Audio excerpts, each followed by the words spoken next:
Dictation 80 शब्द प्रति minute. 5 second बाद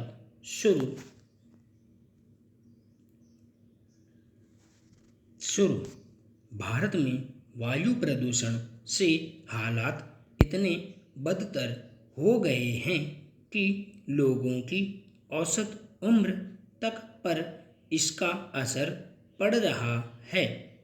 हाल में शिकागो विश्वविद्यालय ने वायु गुणवत्ता जीवन सूचकांक संबंधी जो रिपोर्ट जारी की है उसमें स्पष्ट कहा गया है कि वायु प्रदूषण के कारण भारत में औसत उम्र 5 साल कम हो गई है, जबकि दुनिया में यह आंकड़ा 2.2 का है।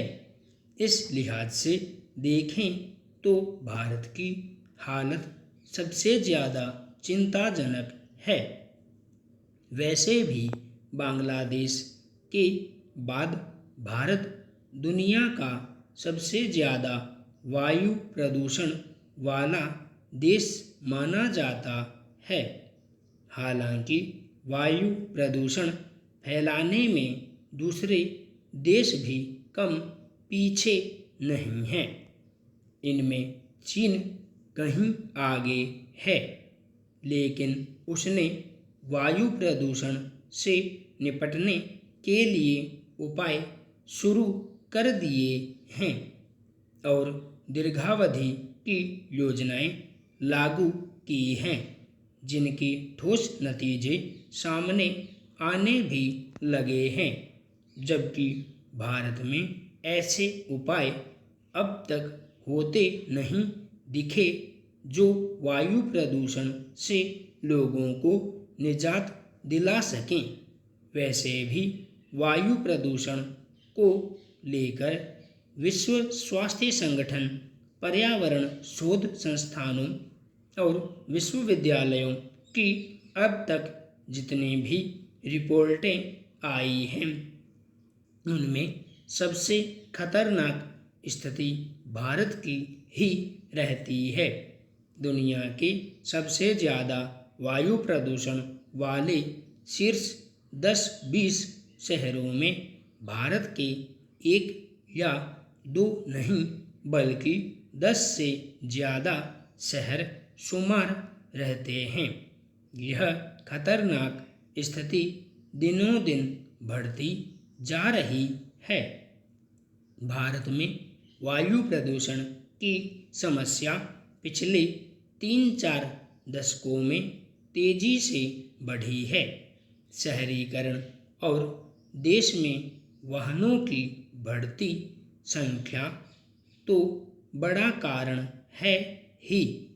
ईंधन के पारंपरिक स्रोत, कारखानों से निकलने वाला धुआं, निर्माण संबंधी गतिविधियां और कूड़े कचरे को आग के हवाले करना भी प्रदूषण का बड़ी वजह है।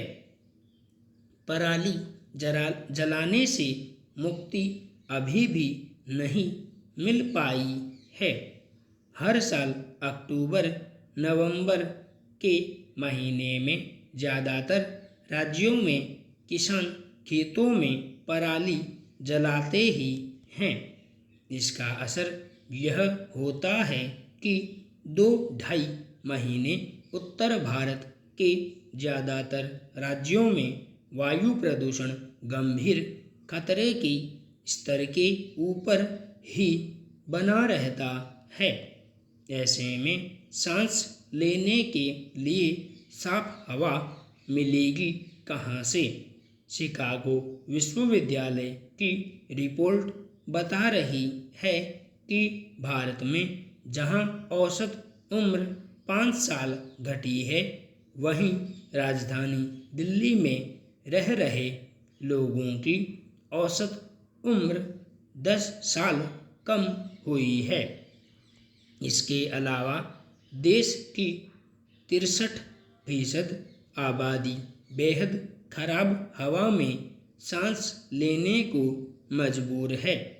यह रिपोर्ट इस बात की चेतावनी देती है कि अगर हम अभी भी नहीं संभले तो अगले 1-2 दशक में हालात और विस्फोटक रूप ले सकते हैं।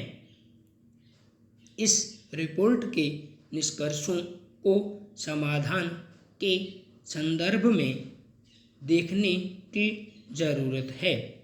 रिपोर्ट में हालांकि वायु प्रदूषण के लिए भारत को जरा ज़्यादा ही जिम्मेदार ठहराया गया लगता है, जबकि हकीकत यह है कि अमेरिका सहित यूरोप के कई देश भी इसके लिए समान रूप दोषी हैं।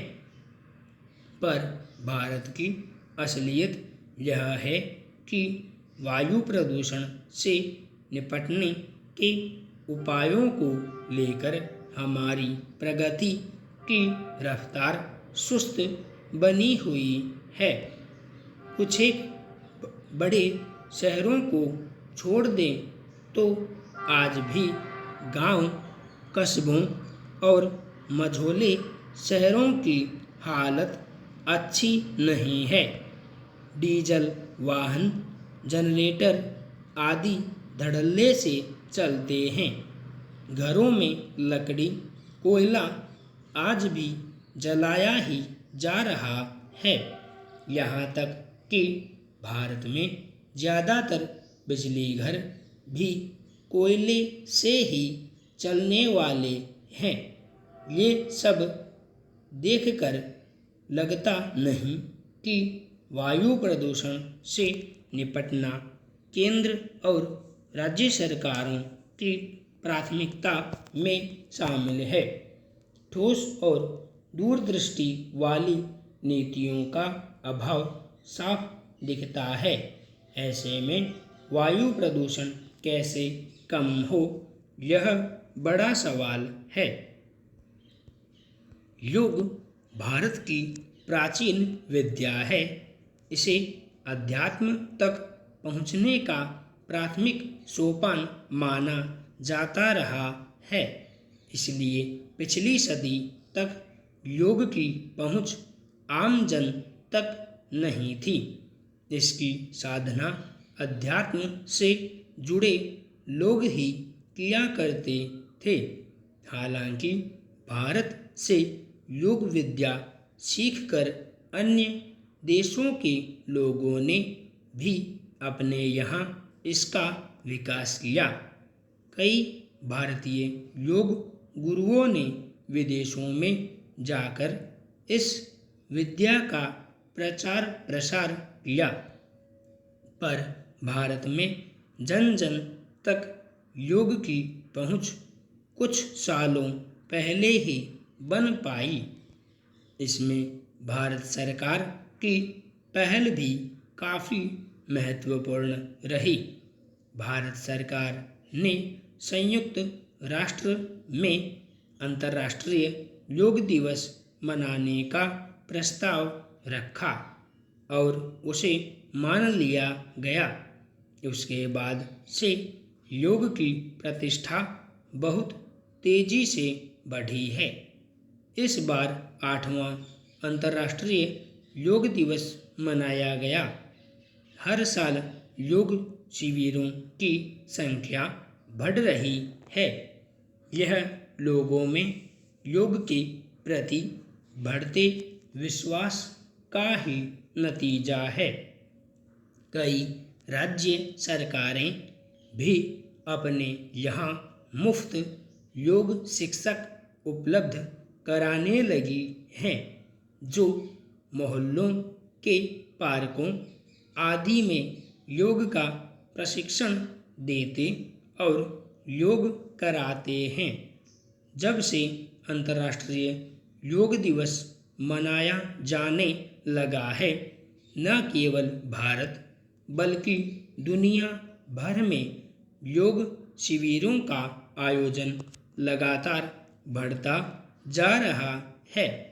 दरअसल अब यह स्थापित हो चुका है कि योग केवल अध्यात्म का माध्यम नहीं, स्वस्थ रहने के लिए भी एक जरूरी माध्यम है। संपूर्ण विराम।